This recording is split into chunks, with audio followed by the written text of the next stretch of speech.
मुक्ताईनगरमध्ये बिबट्याला पकडण्याच्या कारवाईदरम्यान झालेल्या कथित मारहाणीच्या प्रकरणाने आता न्यायालयीन वळण घेतले आहे। राष्ट्रवादी काँग्रेसचे नेते एकनाथ खडसे यांनी या प्रकरणी थेट मुक्ताईनगर न्यायालयात याचिका दाखल केली आहे। याचिकेत बिबट्याला पकडताना आमदार चंद्रकांत पाटील आणि संबंधितांकडून वन्यजीव संरक्षण कायद्याचे उल्लंघन झाल्याचा कथित आरोप करण्यात आला आहे।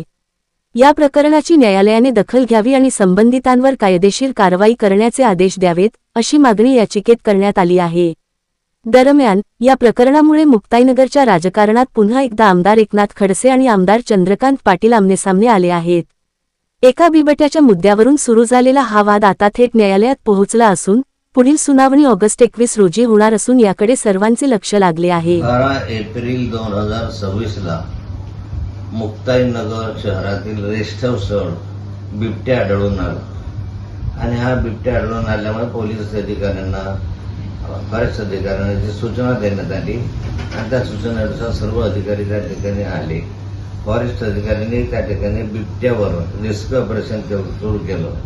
रेस्क्यू ऑपरेशन सुरू असताना तो बिबट्या लोकांच्या आरडाओरडीमुळे त्या रेस्ट हाऊसच्या बाहेर पडला आणि बाहेर पडल्यानंतर तो अर्धवट अवस्थेत असताना त्याचा रेस्क्यू ऑपरेशन करताना त्याला इंजेक्शन दिलेले होते आणि तो अर्धवट बेशुद्ध अवस्थेत होता।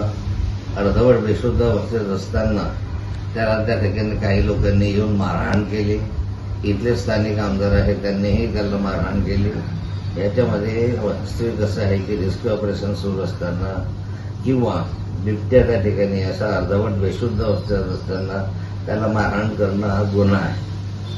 जाणीवपूर्वक एखाद्या वन्य प्राण्याला अशा रीतीने त्रास देणं आणि त्याच्या मृत्यूस कारणीभूत होणं हाही एक प्रकारचा गुन्हा असू शकतो आणि त्या गुन्ह्याच्या संदर्भामध्ये चौकशी करावी, तपास करावा आणि यामध्ये याच्यावर जे काही लोक दोषी असतील त्यांच्या विरुद्ध कारवाई करावी असं पोलीस स्टेशनला आणि फॉरेस्ट अधिकाऱ्यांना विनंती केली होती। परंतु त्यांनी याच्यामध्ये कोणत्याही प्रकारचा गुन्हा नाही म्हणून माझी विनंती अमान्य केली आणि ती विनंती अमान्य केल्यामुळे आज न्यायालयामध्ये मी दाद मागितलेली आहे। न्यायालयामध्ये याची सुनावणी झालेली आहे आणि या सुनावणीमध्ये काय झालं हे माझे ॲडव्होकेट सुरेशजी या ठिकाणी आपल्याला सविस्तर सांगतील। नमस्कार, माझं नाव ॲडव्होकेट अतुल सुरेशी। आम्ही आज ही जी याचिका कोर्टासमोर दाखल केली होती ती वाईल्ड लाईफ प्रोटेक्शन ॲक्टच्या कायद्याच्या तरतुदीचं जे काही गांभीर्याने पालन झालं पाहिजे ते फॉरेस्ट अधिकाऱ्यांनी हेतुदान न केल्यामुळे मेहरबान कोर्टाने त्याच्यामध्ये लक्ष घालून अशा अधिकाऱ्यांच्या विरुद्ध अधिक या रेस्क्यू ऑपरेशनच्या दरम्यान प्राण्याला मारण्याचा प्रयत्न जो झाला, जीवे मारण्याचा हंटिंग कायद्याच्या डेफिनेशन प्रमाणे तो प्रयत्न झाला, त्याच्यासाठी संबंधितांवर चौकशी करून मेहरबान कोर्टाच्याच निगराणीखाली ती चौकशी पूर्ण करून संबंधितांवर गुन्हे दाखल होऊन कारवाई व्हावी अशा मागणीची आम्ही ही याचिका मेहरबान न्यायालयात दाखल केली।